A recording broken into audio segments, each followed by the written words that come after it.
Okay, good afternoon, good afternoon, good afternoon. Menu for today is adobo. Ayan adobo. Adobo muna tayo. Nagsawa na tayo sa mga ginataan, sa mga sinigang. Ang hapon, adobo. Ayan.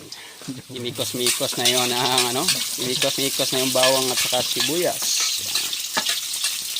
Tingnan natin kung anong i-adobo ng ating chip cook ngayon. Adobong baboy. Adobo, baka adobong manok siguro, adobong manok. Baka adobong manok siguro. Yung niluluto.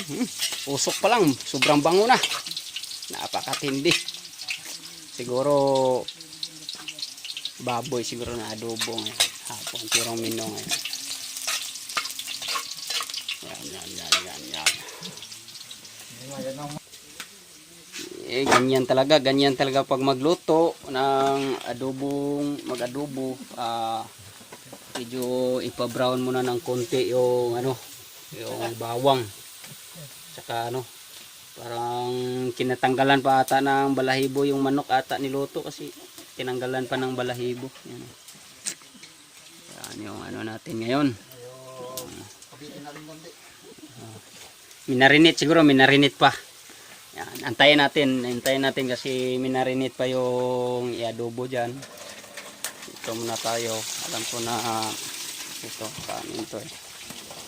Yan, positive yung kanin natin. Yan, okay. Okay, na marinate na.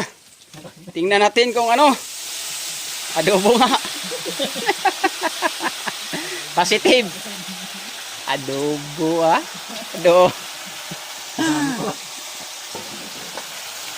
dahon man pulos. Punong-puno yung kaldi.